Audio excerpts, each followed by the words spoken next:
अस्सलाम वालेकुम, welcome back to my channel में न्यू अपलोड। जिन हेयर्स के ऊपर हमने आज काम किया है, इन हेयर्स के ऊपर 6-7 महीने पहले मैंने इनके बालों के ऊपर गोल्डन कलर के हाइलाइट्स किए थे, जो कि उस टाइम इनकी रिक्वायरमेंट थी। और आज इनको चाहिए थे थोड़े से ऐशी ग्रीन किस्म के हाइलाइट्स चाहिए थे, डार्क बेस के साथ चाहिए थे।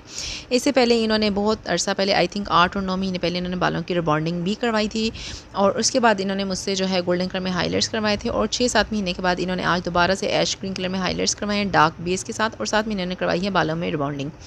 वैसे इनको मैं रिकमेंड नहीं कर रही थी रिबॉन्डिंग, लेकिन रिबॉन्डिंग करवाना चाहते थे तो मैंने इनको रिबॉन्डिंग कर दी, क्योंकि केमिकल ट्रीटेड बालों के ऊपर कैरेटिन होता है। रिबॉन्डिंग कम काम करती है, अगर करे भी तो थोड़ा सा तंग करती है, जो कि मैं वीडियो में डिटेल से आपसे डिस्कस ज़रूर करूँगी सारे पॉइंट्स को।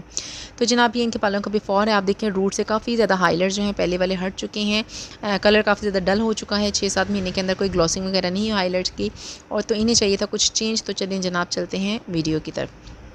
तो मैंने इनके बालों के ऊपर पहले सबसे पहले वीविंग स्टार्ट की है, क्योंकि इन्हें बेस डार्क चाहिए थी। और मैंने आज बेस का काम जो है अलहदा नहीं किया है, आज मैं बेस का काम हाइलाइट्स यानी कट डोन के साथ ही करूँगी। तो जनाब मैंने इनके बालों में आज वीविंग और स्लाइसिंग दोनों टेक्निक्स यूज़ की हैं। जब आपने वीविंग और स्लाइसिंग दोनों टेक्निक्स पे काम करना है, तो आपने नैप जो गर्दन का निचला एरिया है, वहाँ पर आपने सबसे पहले वीविंग की ही स्ट्रेंड्स लेनी है। नीचे आपने दोनों साइड पर वीविंग की स्ट्रेंड लेनी है।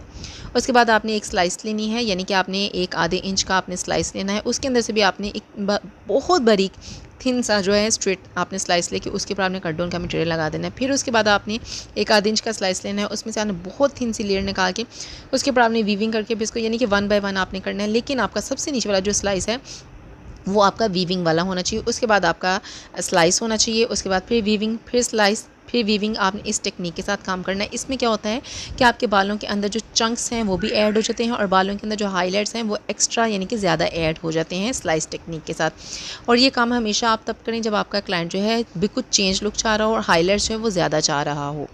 इतनी लंबी वीडियोज़ के अंदर मुझसे वॉइस ओवर कसम से बिल्कुल नहीं हो पाता, मेरे ना सर में दर्द शुरू हो जाती है वॉइस ओवर करते करते, लेकिन समटाइम्स करना ज़रूरी भी होता है, मजबूरी होती है। तो जनाब मैंने इसी तरह 1 बाय 1 काम किया है। आपको दोबारा से बता रही हूँ कि जब आपने स्लाइस टेक्निक और वीविंग टेक्निक दोनों के साथ काम करना है, तो नैप के गर्दन के नीचे वाले जो हैं हाइलाइट्स, सबसे पहले आपने वीविंग में ही लेने हैं। उसके बाद फिर स्लाइस, फिर वीविंग, फिर स्लाइस, फिर वीविंग।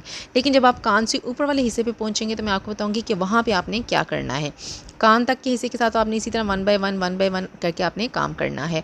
उसके बाद देखिए कान के ऊपर वाले हिस्से पे जब आप पहुंचेंगे तो आपने क्या करना है, ऊपर वाली जो स्ट्रेंड्स हैं अब आपकी, इनको आपने करना है वीविंग टेक्निक में। इनको आपने कभी भी स्लाइस टेक्निक में नहीं करना, क्योंकि अगर इनको आपने स्लाइस टेक्निक में कर दिया तो आपके ऊपर वाले बालों के ऊपर हर तरफ से हाइलाइट्स फैल जाएंगे, उनमें कोई लाइन्स नहीं होंगे, कुछ भी नहीं होगा। आपको समझ आ रही है ना, बिल्कुल फ्लैट या 1 शेड की लुक आएगी। तो जनाब जब आपने कानों के ऊपर वाली हिस्से पे पहुंचना है, तो यहाँ पे आपने वीविंग टेक्निक के साथ काम स्टार्ट कर देना है हॉर्स शू एरिया के ऊपर। आप देखें यहाँ पे लेफ्ट पे मैंने इस टाइम वीविंग की है, और इसके बाद मैं राइट पे वीविंग करूँगी। और इसके बाद जो हमारा ऊपर वाला सेंटर पार्ट जो मैंने अलहदा किया है, वहाँ से भी मैं बालों को पकड़ के एक सेंटर में वीविंग करूँगी मैं। आप देखिएगा, आप गौर से देखें। शायद मेरा बहुत ज़्यादा बोलना ज़रूरी नहीं है, अगर आप वीडियो और टेक्निक को आप गौर से देख लें। मैं बार बार साथ में रिपीट कर रही होती हूँ, पहले वाले स्टेप्स के भी मैं साथ में रिपीट कर रही होती हूँ, ताकि आपके जहन नशीन हो जाए। तो जनाब आज हमने किया है 2 टेक्निक्स के साथ काम, जो मैंने आपको लास्ट टाइम कहा था कि मैं आपको ये काम करके ज़रूर दिखाऊंगी। तो बेस का जो कलर आपने चेंज करना होता है, कोई लाजमी नहीं कि आप पहले 1.5 घंटा आपसे बेस चेंज करने में ही लगा दें। जो प्रोफेशनल्स हैं वो हमेशा वीविंग और बेस जो है वो साथ करते हैं। इसमें बल्कि आप 1 बाय 1 भी कर सकते हैं। आपने वीविंग की, फिर जो स्लाइस आपने बालों का, यानी कि जो आपने बालों का छोड़ा है उसके अंदर आपने बेस कलर किया, फिर आपने ऊपर स्लाइस किया, या वीविंग की जो जिस भी टेक्निक से आपने काम करना है। लेकिन मैं आपको आज ईजीएस्ट टेक्निक बताऊँगी, खासतौर पर उनके लिए बहुत ईजी है जो अपने हाइलाइट्स को हमेशा डार्क बेस के साथ या ब्राउन बेस के साथ चाह रहे होते हैं। तो जनाब आप देखिए मैंने दोनों तरफ जो है वीविंग टेक्निक कर दी है। इसके बाद मैं क्या करती हूँ, उस स्टेप को भी मैं अगर नहीं भी बोलूँ तो आप गौर से देख पाएंगे। कट डाउन का जो मैंने मटेरियल तैयार किया है, इसमें मैंने जो ब्लीच है, अगर वो मैंने 2 स्कूप्स ली है, तो उसका जो डबल रेशियो है वो मैंने डेवलपर लिया है। मैंने 30 वॉल्यूम जो है वो यूज़ किया है डेवलपर का, मैंने 40 वॉल्यूम नहीं यूज़ किया, मैंने 30 वॉल्यूम यूज़ किया है, ठीक है। और जो मैं इनका बेस कलर रेडी करूँगी वो मैं 20 वॉल्यूम के अंदर ऐड करूँगी। वो है डार्क ब्राउन का शेड मैं करूँगी, ठीक है। आप किसी भी अच्छी कंपनी का डार्क ब्राउन शेड लें, लेकिन कंपनी अच्छी और वेल नोन लें, आप सस्ते कलर्स की तरफ मत जाएं। अगर आपको अच्छी पेमेंट लेनी है, अच्छा काम करना है, तो आपने हमेशा जो है अच्छा मटेरियल आपने इस्तेमाल करना है, ताकि वो स्टे करे। हर क्लाइंट के पास इतनी इन्वेस्टमेंट या इतना टाइम नहीं होता कि हर वो 3-4 महीने बाद आपके पास है अपने बालों की ग्लॉसिंग करवाए दोबारा शाइन के लिए। तो आपका काम एक ही बार इतना अच्छा होना चाहिए कि कम से कम 7-8 महीने 10 महीने बालों के अंदर से बिल्कुल शाइन या काम जो है वो डल ना हो। तो जनाब वीविंग टेक्निक हमने ऊपर, यानी कि कान से ऊपर वाले एरिया के ऊपर हमने वीविंग टेक्निक जो है वो इनकी यूज़ की है, ठीक है। आई होप आपको सारे स्टेप्स जो है अच्छी तरह से समझ आ रहे होंगे। कट डाउन का जो मटेरियल मैंने तैयार किया है वो भी मैंने आपको बता दिया है। तो आप ये दोनों टेक्निक से काम करेंगे तो इंशाल्लाह रिज़ल्ट बहुत अच्छा आएगा। थोड़ी सी आपको प्रैक्टिस की ज़रूरत पड़ेगी, प्रैक्टिस करते जाएंगे तो इंशाल्लाह सब कुछ ठीक होता जाएगा। लेकिन यह है कि प्रोफेशनली काम करने से पहले आपको इसकी प्रैक्टिस होना बहुत ज़रूरी है, क्योंकि बालों का मामला बहुत सेंसिटिव होता है। किसी के बालों का बहुत बुरी तरह से नुकसान हो सकता है अगर आप त्वचा से काम नहीं करते हैं या आपको काम की सेंस नहीं है। प्लस ये कि केमिकल ट्रीटेड बालों के ऊपर कभी रिबॉन्डिंग ना करें।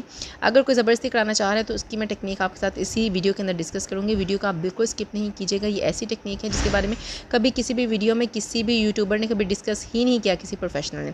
जनाब अब आप ये देखें, ये जो ऊपर वाला एरिया है यहाँ पे मैं बिल्कुल सेंटर से वीविंग करूँगी, ऊपर से क्राउन के ऊपर से मैं वीविंग करूँगी। देखें नीचे मैं एक पूरा भरा सा स्लाइस छोड़ दूँगी, ऊपर क्राउन जो है यानी कि हमारा बिल्कुल तालू जिसको कहते हैं, सेंटर से जो है मैं एक वीविंग करूँगी, ताकि जब ये बाल पीछे से नज़र आएंगे तो बिल्कुल लाइन बाय लाइन इनके अंदर हाईलाइट्स नज़र आएंगे, जो कि बहुत अब जो है आजकल मैं सबकी सब वीडियोस को ऑलमोस्ट जो है वो मोबाइल स्क्रीन के मुताबिक जो है अपलोड करती हूँ। जो लैंडस्केप या थोड़ा सा वो दूसरा रोटेट करके हमें मोड इस्तेमाल करना पड़ता है। मुझे उसमें बड़ी इरिटेशन होती है, आई थिंक पता नहीं आप लोगों को भी होती होगी। अगर किसी यूट्यूबर की वीडियो उस तरह से बनी हो ना तो मुझे देखना ना पता नहीं क्यों बड़ा महाल लगता है। तो जनाब आप देखें यहाँ पे तालू वाले एरिया में यानी कि बिल्कुल सेंटर वाले एरिया में मैंने एक बड़ा वाला स्लाइस लिया है और उसके ऊपर से मैं उसकी वीविंग कर दूँगी। ये इसलिए मस्ट है, इसलिए ज़रूरी है क्योंकि जब आपका बाल पीछे से नज़र आए तो उसमें प्रॉपर हाईलाइट्स की लाइंस नज़र आनी चाहिए। ऐसा नहीं हो कि लगे कि वन शेड किया हुआ है या ग्लोबल जो है बस वन शेड या ग्लोबल हाईलाइट्स किए हुए हैं। तो हाईलाइट्स क्योंकि वो चंक्स का ही नाम हाईलाइट्स है या स्ट्रीक्स हैं, कोई बहुत ज़्यादा करवाना चाहे तो तब भी आपने क्राउन के ऊपर यही टेक्निक यूज़ करनी है। लेकिन इसमें आप ये कर सकते हैं कि अपनी जो आपकी वीविंग है उसको थिन या थिक करके आप उसका थोड़ा सा स्टाइल चेंज कर सकते हैं। यानी कि ज़्यादा थिन करेंगे तो वो लो लाइट्स हो जाएंगे, थिक करेंगे तो वो हाई लाइट्स हो जाएंगे। प्लस थोड़ा सा कलर्स में भी फ़र्क होता है कि हाईलाइट्स में थोड़े से ब्लंट कलर यूज़ होते हैं और जो लो लाइट्स होते हैं उसमें समटाइम्स जो है बहुत थिन किस्म की वीविंग हुई होती है और जो कलर है जो हाईलाइट्स का वो बहुत कम नज़र आता है। देखिए जी अब हम आगे हैं ऊपर वाला जो हमारा हॉर्स शू एरिया है, यानी कि सर के ऊपर वाला जो हमारा हिस्सा है, यहाँ पे भी अब हम क्या करेंगे, one by one slice technique, फिर वीविंग टेक्निक, फिर स्लाइस टेक्निक, फिर वीविंग टेक्निक। लेकिन जब हम आएंगे माथे वाले हिस्से के ऊपर तो वहाँ पे आके हम लोगों ने जो हमारी वो वाली स्टूडेंट्स हैं उनको भी हमने वीविंग ही करनी है। यानी कि हमारे सर का, हमारे कस्टमर के साइड का जो राउंड ओवर पूरा गोल इलाका एरिया है ना, जो उसमें सब में वीविंग नज़र आनी चाहिए। आप अंदर slice weaving one by one ये टेक्निक आप कर सकते हैं, लेकिन जब आपने माथे के नज़दीक आना है और कानों के साइडों वाले जो आपके बाल हैं, जो फ्रंट पे बाल हैं, उनमें भी आपने वीविंग करनी है। सिर्फ आपने पीछे वाले बालों में आपने स्लाइस और वीविंग टेक्निक करनी है। सर के ऊपर वाले हिस्से के ऊपर वन बाय वन आपने करनी है वीविंग या स्लाइसिंग। लेकिन जब आपने माथे के ऊपर आना है, माथे वाला जो आपका फाइनल जो होता है जिसको हम वहाँ पे मनी पीस क्रिएट करना होता है हमने, यानी कि सामने आके फेस को हाईलाइट्स जो है वो फ्रेम करें, तो वहाँ भी आपने वीविंग करनी है। इसके अलावा जो पार्ट्स आगे आपको अलहदा इस टाइम पार्टीशन में नज़र आ रहे हैं, हमारे कानों के साथ वाले पार्ट्स, यहाँ भी आपने वीविंग की ही टेक्निक यूज़ करनी है। यहाँ पे आपने कभी भी स्लाइस टेक्निक यूज़ नहीं करनी है, क्योंकि वैसे लगेगा कि जैसे सारे बालों के अंदर रंग मल दिया हुआ है। ठीक है, आपको अगर वीडियो नहीं समझ आए तो आप इसको बार बार देखें, हर एक पॉइंट को गौर से देखें। मैंने इसमें ऑलमोस्ट हर एक पॉइंट के ऊपर बात की है कि जब हम लर्नर थे या हम चीज़ें सीख रहे थे या समझ रहे थे, उस टाइम हम इतना चीज़ों को मतलब रिसर्च करते थे, गूगल करते थे और यूट्यूब के ऊपर रिसर्च करते थे। लेकिन इतने तो बड़े आर्टिस्ट जो होते थे हेयर्स के या मेकअप के या किसी भी चीज़ के, उन्होंने मेन पॉइंट्स को डिस्कस ही नहीं किया होता था, यकीन जाने। और बहुत हद तक जो हम लोग कन्फ्यूज़ हो जाते थे, बल्कि हम लोगों ने बाकी सब चीज़ें सिर्फ अपने तजर्बे, अपने एक्सपेरिमेंट की बुनियाद के ऊपर जो हैं की हैं। एक चीज़ मैं आपको बार बार कह रही हूँ कि जो केमिकल ट्रीटेड बाल है उसके ऊपर कभी आप रिबॉन्डिंग ना करें, उस पर आप हमेशा कैरेटिन करें। लेकिन मेहंदी वाले बालों पर रिबॉन्डिंग ना करें और मेहंदी वाले बालों पे कैरेटिन ना करें, क्योंकि मेहंदी वाले बालों पे वो नहीं होगा। मेहंदी वाले बालों वाला जो बंदा है, यहाँ तो उसका आप मेहंदी बंद करवा दें लगवानी 2 से 3 महीने पहले, और उसके बाद उसको एक दफ़ा वन शेड जो डाई है वो कर दें, ताकि मेहंदी का जो असर है ना वो ख़त्म हो जाए, और उसके तकरीबन 1 महीने बाद उनकी कैरेटिन या रिबॉन्डिंग करें।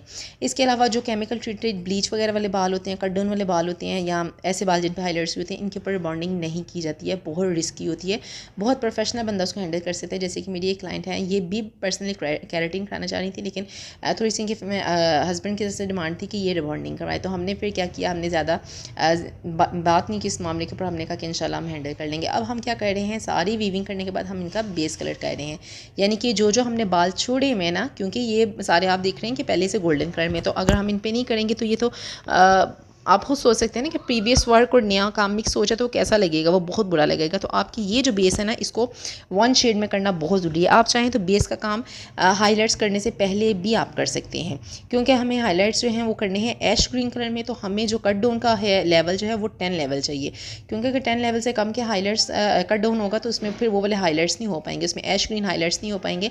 आपने अगर प्लेटिनम करने हो, आपने ऐश ग्रे करने हो, सिल्वर करने हो, ऐश ग्रीन करने हो, या बहुत ब्लंट वाले गोल्डन गोल्डन आपने करने हो बाल या आपने ऐश ब्लॉन्ड करने हो तो आपको हमेशा लेवल 10 के बाल चाहिए होते हैं कट डाउन के बाद। तो वो जितने अरसे में या जितने टाइम में वो कट डाउन हो जाएंगे उतने टाइम में हमारा बेस कलर, क्योंकि हम डार्क ब्राउन इस्तेमाल कर रहे हैं, तो देखिए मेरे एप्लीकेशन करते साथ ही आप देखिए वो कलर चेंज होता जा रहा है। तो इसने मैक्सिमम कितने 10 मिनट या 15 मिनट लेने होते हैं, उतनी देर में आपका कट डाउन का जो काम है वो हो जाता है। काम करते हुए बिल्कुल अपना भी टाइम ना ज़ाया करें, आप अपने कस्टमर का भी टाइम ज़ाया ना करें। मुझे ये काम करने में ऑलमोस्ट 9 घंटे लग गए थे और मैंने 1 डे में सारा काम किया था। मैंने इनको नेक्स्ट डे नहीं बुलाया था, मैंने 1 डे में ही काम किया था। मैं अलबत्ता चाह रही थी कि काम बहुत ज़्यादा लंबा है, 2 दिन में डिवाइड हो जाए, लेकिन उनके पास टाइम नहीं था मेरी क्लाइंट के पास, तो उन्होंने 1 डे में ही करवा लिया। तो देखिए जी हमारा जो कट डाउन है उसका जो लेवल है वो आ चुका है 10 तक। देखिए कितने ज़बरदस्त बिल्कुल पेल येलो कलर का जो है कट डाउन हो गया है और साथ में हमारा जो बेस कलर वो भी हुआ हुआ है। अच्छा, समटाइम्स हमको प्रोफेशनल्स ये कहते हैं, डराते हैं कि आप जो है ना साथ साथ जो है ना ये जो आपके कट डाउन वाले बाल हैं इनको आप धोते जाएँ, इनको आप दोबारा रैप करते जाएँ। देखिए जब आप पानी जिस चीज़ में आप डाल देंगे तो वो तो दोनों कलर बेस कलर और कट डाउन का जो हमारे ये जो स्ट्रेंड्स हैं ये तो सब मिक्स हो जाएंगे ना जिन पे हमने कट डाउन किया। तो जब आप इनको इनकी खुश्क हालत में छोड़ देंगे तो कभी भी इनका कलर आपस में मिक्स नहीं होगा, क्योंकि हमने फॉइल उसी पॉइंट पे चेक करके खोलने जिस टाइम हमारा बिल्कुल अनकरीब हेयर वॉश होने वाला होगा। तो मेरे फॉइल्स खोलने तक मेरा जो बेस कलर था वो ऑलमोस्ट डेवलप हो चुका था, सिर्फ 10 से 15 मिनट के अंदर अंदर ये बिल्कुल। तो जनाब आपके पास अगर पर्पल शैम्पू है तो आप उसके साथ बालों को हेयर वॉश कर लें। अगर पर्पल शैम्पू नहीं है तो ब्लू या पर्पल। अगर आपके बालों में ऑरेंज पिगमेंट आ गई तो आपने पर्पल हेयर कलर, और अगर आपके बालों में येलो बहुत ज़्यादा पेल है तो आपने ब्लू कलर जो है उनका 1 डॉट लेना है। इनमें से किसी भी एक का बालों की कंडीशन देख लें और उसको आपने थोड़े से शैम्पू में मिला के आपने उससे बालों को अच्छी तरह से धो देना है। अदरवाइज़ अगर आपके पास ब्लू या पर्पल शैम्पू तो आपने उसके साथ बालों को अच्छी तरह से धो के, मैंने 11.1 की ट्यूब, उसके साथ में मैंने 1 डॉट के बराबर जो है ब्लू कलर उसको लेके 20 वॉल्यूम में लेके इक्वल क्वांटिटी में जितना मैंने 11.1 यानी कि ऐश ब्लॉन्ड का जो लाइट शेड है और 1 डॉट जो पर्पल शैम्पू पर्पल जो है सॉरी ब्लू जो कलर है उनका मिला के मैंने 20 वॉल्यूम जो है इक्वल क्वांटिटी में मैंने ऐड करके अच्छी तरह से मिक्सिंग करके मैंने इनके बालों के ये मटेरियल 20 मिनट के लिए छोड़ दिया, क्योंकि इनको ऐश ग्रीन हाइलाइटर्स चाहिए थे। तो जब भी आप ऐश के शेड में जाना चाहते हो तो आपके बालों में जो बिल्कुल पेल या बहुत ऑरेंज पिगमेंट उसको ख़त्म करना पड़ता है, क्योंकि ऐश के जो शेड्स होते हैं उनको लाना काफ़ी टेक्निकल और मुश्किल होता है। इसके लिए आपको प्रोफेशनल होना बहुत ज़रूरी है, या आपको कलर्स के बारे में मालूमात होनी बहुत ज़्यादा ज़रूरी है कि आपने कलर मिक्सिंग क्या करनी है, कलर्स का रेशियो क्या होना चाहिए। इनके बहुत ज़बरदस्त औसम किस्म के इनके ऐश ग्रीन हाइलाइट्स हुए थे, जो कि मेरे कैमरा ने बहुत अच्छी तरह से कैप्चर भी किया है क्योंकि मोबाइल कैम है। इसके बाद में आपने क्या करना है, रिबॉन्डिंग से पहले जो प्योरीफाइंग शैम्पू होता है उससे आपने 2 टाइम्स जो इनके हेयर्स को वॉश कर देना है। इससे पहले इनके बालों में अभी तक कोई शैम्पू या कंडीशनर नहीं हुआ, क्योंकि हमने रिबॉन्डिंग करनी थी या कैरेटिन करनी थी, तो आपने प्योरीफाइंग जो शैम्पू है उसके साथ ही आपने बालों को 2 दफ़ा वॉश करना है। अब करते हैं इनकी रिबॉन्डिंग का प्रोसेस, जो स्टेप नंबर 1 है, यानी कि जो स्ट्रेटनिंग क्रीम है वो हम अप्लाई कर रहे हैं। अब यहाँ पे इस पॉइंट का हम डिस्कस करेंगे, क्योंकि इनका बाल को बहुत ज़्यादा केमिकल ट्रीटेड था। 1 ईयर के अंदर इनके बालों के पहले रिबॉन्डिंग हुई थी, फिर कैरेटिन थी, 2 दफ़ा इनके बालों में कट डन हुआ था, हाईलाइट्स हुए थे। तो 1 ईयर के अंदर इनके बालों के अंदर काफ़ी ज़्यादा एक्सपेरिमेंट वो हो चुका था, बाल इनका काफ़ी ज़्यादा केमिकल ट्रीटेड था। ऐसे बालों के ऊपर आप हमेशा एक्सटेंसो या कैरेटिन करें। लेकिन अगर कस्टमर या क्लाइंट आपको जिद कर रहा है कि मैंने रिबॉन्डिंग ही करवानी है, मुझे डेड स्ट्रेट हेयर चाहिए, तो आपने ऐसे मामले में परेशान नहीं होना, अपने मामले को बहुत टेक्निकली हैंडल करना है। और ये एक ऐसी वीडियो है जो बहुत सारे लोगों की कैरियर या प्रोफेशन के अंदर बहुत ज़्यादा मदद करने वाली है। और अगर आप चाहें कि आप किसी की मदद करना चाहते हैं तो इसमें आपका कोई नफ़ा नुकसान नहीं होने वाला। इस वीडियो को आप जितना शेयर कर सकें, जो कोई भी देख रहा है, तो ये बहुत सारे लोगों के काम आने वाली है। तो देखिए यहाँ पे ये हो रहा था कि जब मैं रिबॉन्डिंग क्रीम में अप्लाई कर रही थी तो बाल जो है वो एक स्पाइरल की तरह बाल जो है वो श्रिंक हुए जा रहे थे, यानी कि जैसे एक नूडल होता है ना उसकी तरह ना बाल श्रिंक होकर इकट्ठा हुए जा रहा था। ऐसे मौके पर अक्सर लोग इतना घबरा जाते हैं और उनका काम इतना ख़राब हो जाता है कि उनका जो कैरियर होता है वो बिल्कुल ख़त्म हो जाता है, उनका प्रोफेशन में कोई जगह नहीं रहती है, लोग उनके पास आना छोड़ देते हैं, उनका जो बिज़नेस होता है वो बिल्कुल ख़त्म हो जाता है, उनका कैरियर जो बिल्कुल ख़त्म हो जाता है। तो ये वीडियो मैंने खास तौर पर उन अपनी बहनों भाइयों के लिए बनाई है जिनको ऐसे मामला, वो इस फील्ड में तो हैं लेकिन उनको ऐसे मामला जो हैंडल करने अभी नहीं पता चलते। तो अगर ऐसा कोई मौका बनता है, ऐसी कोई परेशानी बनती है, तो आपने बिल्कुल नहीं घबराना। जब आप रिबॉन्डिंग क्रीम अप्लाई कर रहे होंगे तो आपका जब इस तरह से बाल ऊपर को चढ़ना शुरू हो जाए, यानी कर्ली होना शुरू हो जाए, या क्या कह सकते हैं इसको, श्रिंक होने लग जाए, तो इसका मतलब है कि आपका जो बाल है वो मटेरियल को एक्सेप्ट नहीं कर रहा, आपका जो बाल है वो जलना शुरू हो रहा है। तो आपने ऐसे मौके पे घबराना नहीं है।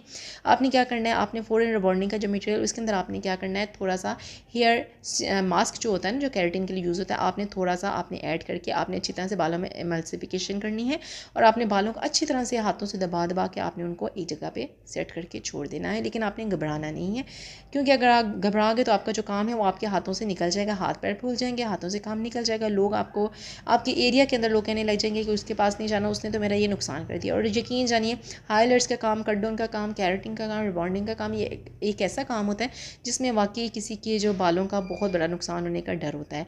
रिबॉन्डिंग का मटेरियल आपने हमेशा बालों से 1 इंच दूर रख के या आधा इंच दूर रख के आपने अप्लाई करना है, क्योंकि जब आप ये रिबॉन्डिंग का मटेरियल जो है या कैरेटिन का मटेरियल आप रूट के नज़दीक रख के करेंगे तो उससे क्या होगा, रूट जो है वो जलना शुरू हो जाती है, रूट कमज़ोर होना शुरू हो जाती है और बाल जो है वो गिरना शुरू हो जाते हैं। कैरेटिन का मटेरियल, हालांकि कैरेटिन आपके बालों के लिए बहुत यूज़फुल होती है, लेकिन इसके बावजूद आपने कैरेटिन के मटेरियल को भी रूट से दूर ही रख के आपने लगाना है। लेकिन रिबॉन्डिंग के मटेरियल के अंदर आपने खास तौर पे एहतियात करनी है और बालों से इसको दूर रखना है। और मैंने आपको टेक्निक बता दी कि अगर बाल चढ़ना शुरू हो जाए, बाल श्रिंक होना शुरू हो जाए, बाल जलना शुरू हो जाए या उसमें कड़ लाना शुरू हो जाए रिबॉन्डिंग की क्रीम के दौरान, तो आपने घबराना नहीं है, या आपने पानी की स्प्रे करके उनको सेट कर देना है, या बेस्ट ये होता है कि आपने थोड़ा सा हेयर मास्क जो है ऐड करके आपने बालों को बिल्कुल प्रेस कर करके उस जगह पर छोड़ देना है। प्लस ये क्या, रिबॉन्डिंग का काम बहुत सेंसिटिव होता है, ये बहुत तेज़ मटेरियल होता है और हमेशा 3 दिन बाद जब आप क्लाइंट को बुलाएं तो आप हमेशा उसको अपने पास बुला के उसका वॉश करें ताकि आप बालों की फाइनल कंडीशन देख सकें। समटाइम्स इतना केमिकल ट्रीटेड बाल होता है, जैसे मैंने आपको बताया कि इनका भी बहुत केमिकल ट्रीटेड बाल है, कि जब आप 3 डेज़ बाद हेयर वॉश करते हैं तो आपको इसमें एक हल्का फुल्का सा वेव नज़र आता है, बाल में हवा बढ़ जाती है और बाल जो उतना स्लीक एंड शाइनी नहीं होता। ऐसे पॉइंट पर भी आपने घबराना नहीं है। या तो आप उनको on the spot 3rd day पर जब आप बुलाएंगे उनके हेयर वॉश के लिए, तो यहाँ आप उनको प्रोटीन ट्रीटमेंट दे दें और यहाँ आप उनको एक कैरेटिन ट्रीटमेंट दे दें, चाहे हफ्ता ठहर के दे दें। उससे क्या होगा कि बालों में रिबॉन्डिंग भी रहेगी, यानी कि बाल डेड स्ट्रेट भी रहेगा, और साथ में क्या होगा, कैरेटिन की लेयर ऊपर आ जाने से क्या होगा, बाल सिक्योर हो जाएगा। आई थिंक ये बहुत सारे पॉइंट्स हैं जो आप बहुत सारा पैसा देके किसी जगह पे आप ये कोर्सेज कर रहे होंगे, लेकिन आपको ये चीज़ कोई भी गाइड नहीं करेगा। मैं इसलिए बार बार कह रही हूँ कि अगर हम लोग किसी का भला करना चाहते हैं तो ये वीडियो चाहे 2 लोग, 4 लोग, 10 लोग, 15 लोग जो भी देख रहे हो, इस वीडियो को ज़रूर आगे शेयर करें अपने व्हाट्सएप ग्रुप में, फेसबुक के ऊपर, जहाँ भी जिस भी प्लेटफॉर्म पर वो जिस भी चीज़ को यूज़ करते हैं, ताकि बहुत सारे लोगों का भला हो सके। ये वो टिप्स और पॉइंट्स हैं कि अगर मैं नहीं शेयर करूँ तो ये मेरे पास सेव रहेंगे, ठीक है। और ये मेरी प्रॉपर्टी है, ये जो टिप्स और पॉइंट्स हैं ना, समझें ये प्रॉपर्टी ही होती है यहाँ के प्रोफेशन में, और मैं समझें कि अपनी प्रॉपर्टी का एक हिस्सा जो है वो मैं और लोगों को, अपनी फील्ड के लोगों को शेयर कर रही हूँ। तो जनाब इससे कोई नुकसान नहीं होता। इल्म आप जितना फैलाएंगे आपके इल्म में कमी नहीं आएगी, आपके इल्म में इजाफा होगा, आपके मुकाम मरतबे में इजाफा होगा और लोग आपकी इज़्ज़त करना सीखेंगे, और बल्कि आपकी इज़्ज़त करेंगे। सीखना तो दूर की बात है, आपकी इज़्ज़त करेंगे लोग, क्योंकि हमेशा किसी के लिए भला करना एक सदका जारिया होता है। तो जनाब मैंने भी इनके बालों के नीचे देखें मास्क जो है अप्लाई करना शुरू कर दिए, क्योंकि इनका बाल बहुत ज़्यादा ऊपर चढ़ रहा था। मैं ऐसे मौके पर घबराई नहीं, आपने हमेशा ऐसे मौके पर इजी रहना, क्योंकि ऐसा समटाइम्स हो जाता है, लेकिन ऐसे केसेस बहुत रेयर होते हैं। ऐसा कोई केस जो आपके पास साल बाद, 2 साल बाद, समटाइम्स 3 साल बाद आपके पास ऐसा केस आता है जिनके साथ ये मामला होता है, क्योंकि क्लाइंट को पता नहीं होता, वो एक विश लेके जहन में आता है कि मेरा हाइलाइट्स होंगे, उसके साथ में ये लुक होगा, ये लुक होगा। अब हम कर रहे हैं स्ट्रेन टेस्ट। ये देखें इलास्टिसिटी बालों में बहुत ज़्यादा आ गई है, इसका मतलब ये है कि जो रिबॉन्डिंग है, बालों का रिबॉन्ड जो है वो हो चुका है। अब इनके बालों का हम करेंगे हेयर वॉश। अब हम इनके बालों को कर दिया है हेयर वॉश। मैंने इनके बालों में इस पॉइंट पर कोई मास्क वगैरह नहीं लगाया, क्योंकि हमने रिबॉन्डिंग की फर्स्ट क्रीम के अंदर श्रिंक बाल होने की वजह से हमने हेयर मास्क अप्लाई किया था। हमने बालों को कर देना है अच्छी तरह से ड्राई। 100% ड्राई करने के बाद हमने जो है बालों को अच्छी तरह से बहुत बड़ी क्लियर्स लेके हमने कर देना है डेड स्ट्रेट। बहुत डेड स्ट्रेट करना है। इस टाइम मेरी जो वीडियो है ये ट्रिपल की स्पीड के ऊपर, आप सोचें कि मैं कितना ज़्यादा डेड स्ट्रेट कर रही हूँ। रूट के नज़दीक आपने 5 से 6 बार अच्छी तरह से स्ट्रेटनर को रन करना है, और नीचे वाले जो बाल हैं इनके ऊपर भी आपने 5 से 6 बार करना है। यानी कि टोटल आपके जो है 9 से 10 स्ट्रोक जो है ईच स्ट्रेट के ऊपर आपके होने चाहिए। लेकिन आपका जो स्ट्रेटनर है वो प्रोफेशनल होना चाहिए, जो सिर्फ कैरेटिन या रिबॉन्डिंग में यूज़ होता हो। इसकी जो प्लेट्स हैं वो टिटेनियम या सिरेमिक होनी चाहिए, और इसकी जो हीट है वो बहुत अच्छी होनी चाहिए। मेरा जो स्ट्रेटनर है इसकी हीट 950F तक जाती है, यानी फ़ारेनहाइट तक जाती है। अगर आप सेल्सियस वाला यूज़ करें तो उसकी स्पीड कम से कम 2.30 या 2.40 पे होनी चाहिए रिबॉन्डिंग या कैरेटिन के प्रोसेस के दौरान। तो आपने बालों को कर देना है अच्छी तरह से डेड स्ट्रेट, बिल्कुल डेड स्ट्रेट आपने करना है। आप हाईलाइट्स का कलर देख पा रहे हैं कितना ज़बरदस्त खूबसूरत ऐशी ग्रीन आ रहा है, जो कि बिल्कुल रूट से काफ़ी ज़्यादा हट के है, ताकि रूट्स का नुकसान ना हो, क्योंकि आपकी रूट की मजबूती बहुत ज़रूरी है। आपका हेयर फॉल तब स्टार्ट होता है जब आपकी रूट जो है वो वीक होती है। वो फला 23 मिनट्स की जो वीडियो है ये भी मुझे बड़ी औखी लग रही है, क्योंकि ये ट्रीटमेंट चला था 9 घंटे से, कुछ में यहाँ में 5-10 मिनट ज़्यादा ही चला था। मैंने 9 घंटे मेंशन किए हैं, तो 9 घंटे ये ट्रीटमेंट चला था, जिसकी वीडियो को मैंने बहुत फास्ट करके ट्रिपल स्पीड पे करके मैंने इसको 23 मिनट्स का किया है। लेकिन ये यकीन जाने मेरी इतने से वॉइस ओवर में ना बिल्कुल बस हो चुकी है और मैं म्यूज़िक नहीं लगाना चाहती हूँ, कॉपीराइट का बहुत इशू हो जाता है। और बस मैं बात करते करते, वॉइस ओवर करते करते मैं सोचती रहती हूँ कि और कौन कौन सा ऐसा पॉइंट है जो रह ना जाए, कोई पॉइंट भी रह ना जाए। अच्छा, आपने बालों को डेड स्ट्रेट करके इसके बाद आपने स्टेप 2 लगाना है, यानी कि आपने न्यूट्रलाइज़र लगाना है जो हमारे इस सारे प्रोसेस को लॉक करेगा, फ्रीज़ करेगा। यानी कि हमारे बालों का ये जो लुक है इसको वो लॉक कर देगा, इसी पोजीशन में हमारे बालों को ये रखेगा। अच्छा, आपको कैसे पता चलेगा कि आपका बाल जो है वो बहुत अच्छी तरह से स्ट्रेट हुआ है? जब तक आपके बालों में जान और अच्छी तरह से एक शाइन नहीं आ जाएगी, तब तक आपने जो है न्यूट्रलाइज़र जो है वो आपने स्टेप 2 जो है वो आपने अप्लाई नहीं करना। बालों में अच्छी तरह से स्लीक और शाइन आ जाएगी, फिर आपने जो है, देखिए आप ये लुक देख सकते हैं बाल कितने खूबसूरत हो रहे हैं। इस पॉइंट के बाद आपने न्यूट्रलाइज़र अप्लाई करना है। तो जनाब, अब मैं बारीक बारीक सेक्शन लेके, यानी कि आधे इंच के सेक्शन लेके अब मैं न्यूट्रलाइज़र जो है इस्तेमाल करना शुरू कर दूँगी। ऐसे बाल के अंदर न्यूट्रलाइज़र के पॉइंट के ऊपर भी जो है वो रिंग्स बनना शुरू हो जाते हैं, वो स्पाइरल्स, वो जो कर्ल है वो आना शुरू हो जाता है। इधर भी आपने यही काम करना है।